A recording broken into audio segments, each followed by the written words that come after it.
Baiklah, selamat datang di channel YouTube yang akan membahas seputar akuntansi.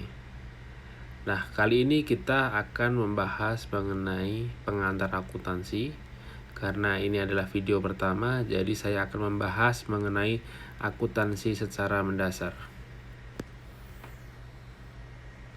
Nah, pertama di pertemuan pertama ini atau di bagian pertama ini kita akan membahas mengenai pengenalan akuntansi keuangan.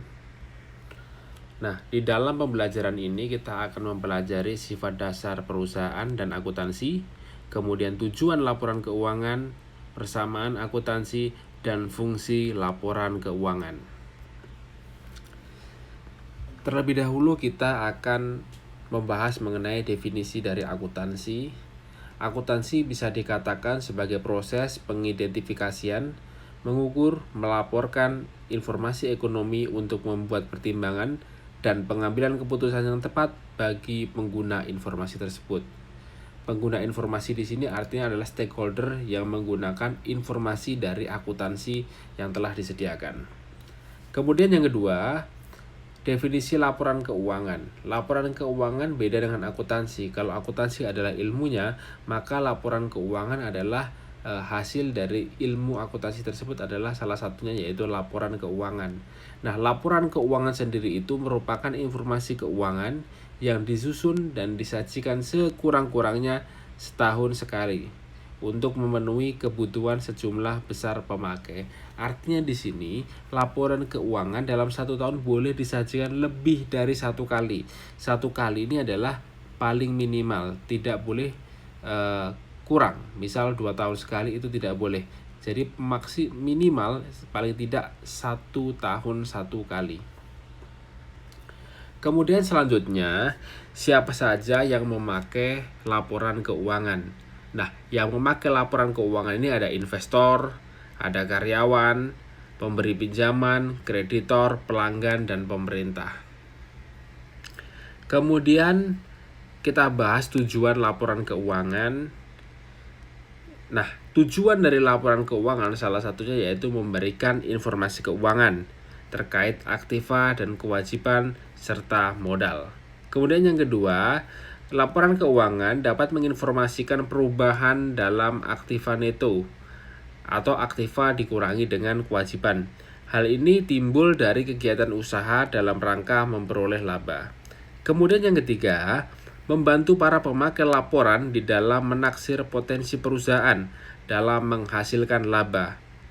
Kemudian selanjutnya memberikan informasi mengenai perubahan dalam aktiva dan kewajiban, mengungkapkan sejauh mungkin informasi lain yang berhubungan dengan laporan keuangan yang relevan untuk kebutuhan pemakai laporan keuangan.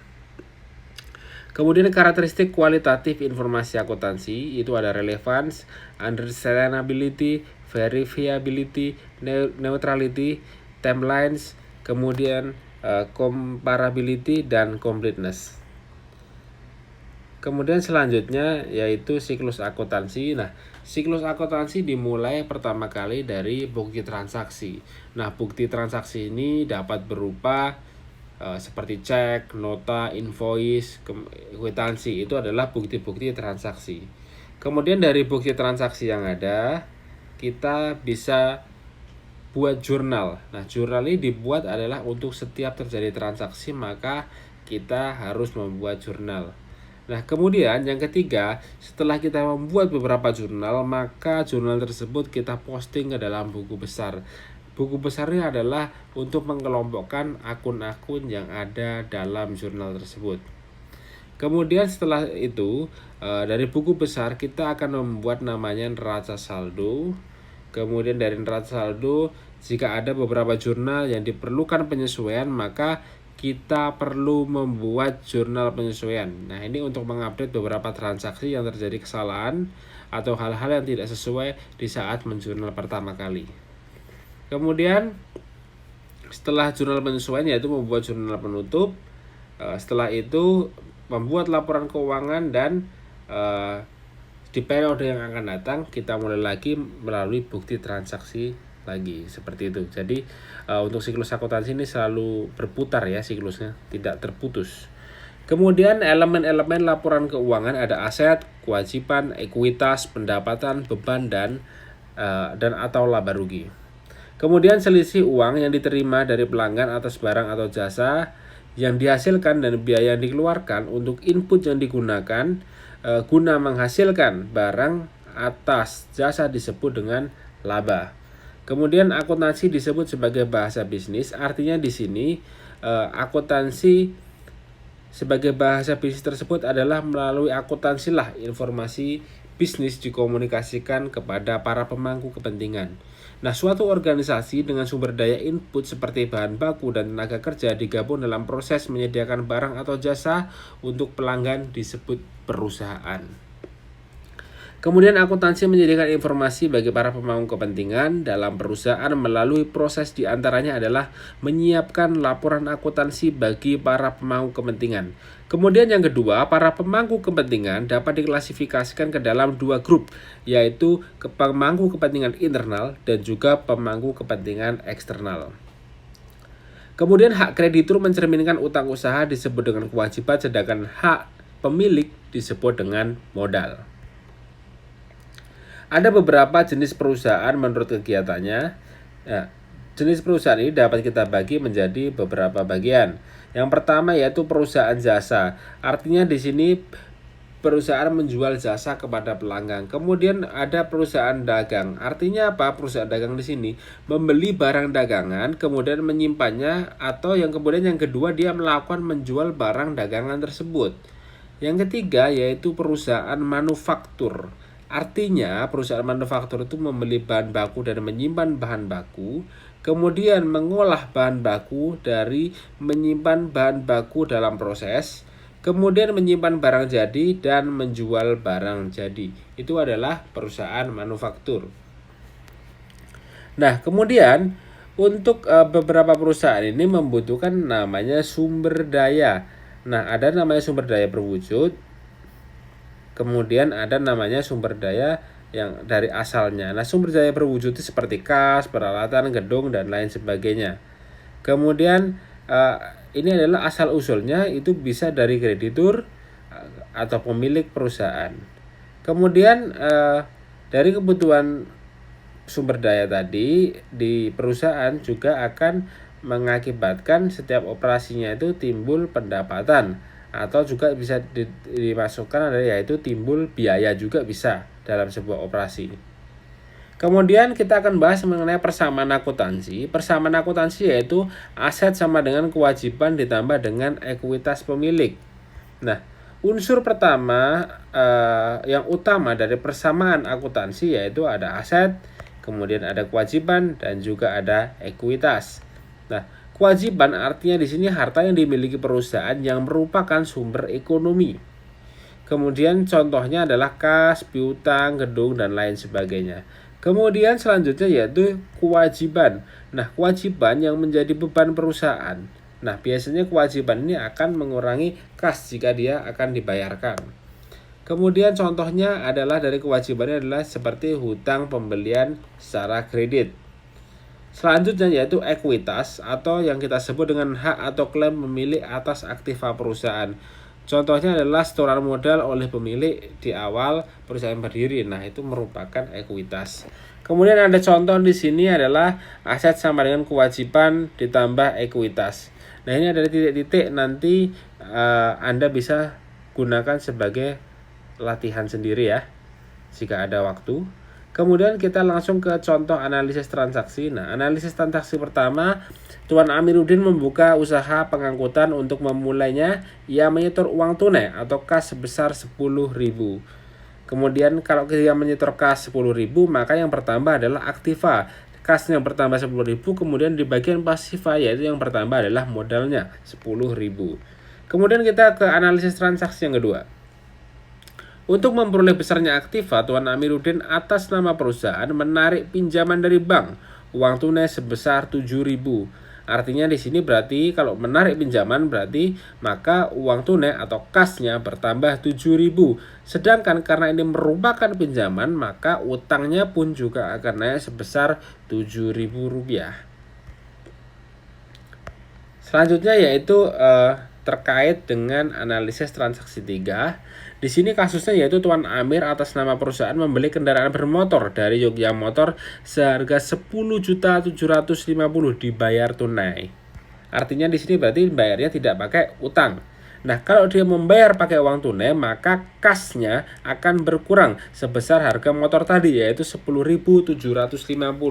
Maka kas dalam aktiva menjadi 6.250. Kendaraan yang semula tidak ada sekarang menjadi ada, maka kendaraan ditambah 10.750.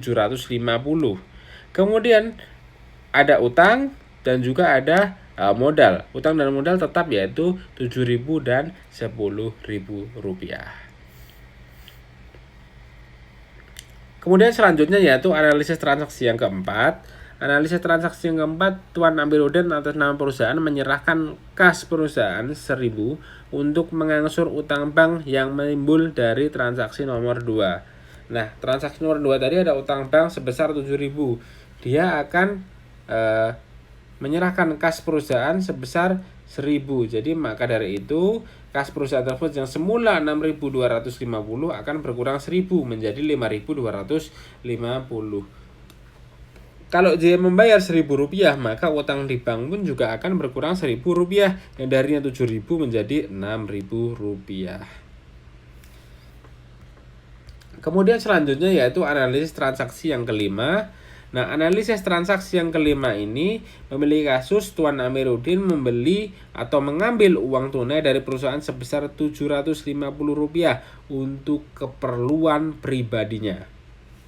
Nah, di sini berarti karena dia mengambil uang sebesar 750, maka kasnya pun yang ada di perusahaan dikurangkan dengan 750. Kemudian yang kedua, modal maka akan kita kurangi juga sebesar yang diambil tadi, yaitu 750. Kemudian jika ada kasus suatu perusahaan menjual kendaraan seharga 80.000 secara tunai, maka perubahan yang akan terjadi seperti apa? Nah, ini adalah pengaruh-pengaruhnya. Sebagai contoh, kas bertambah 80.000 karena dia menjual kendaraan, maka dia akan memperoleh uang tunai 80.000. Kemudian kendaraan berkurang 80.000 karena kendaraan telah laku terjual. Kemudian selanjutnya suatu perusahaan menjual kendaraan seharga 150 juta secara kredit. Artinya di sini pengaruhnya apa? Pengaruhnya yaitu piutang bertambah senilai 150 juta rupiah. Kemudian yang kedua, kendaraan berkurang senilai 150 juta rupiah.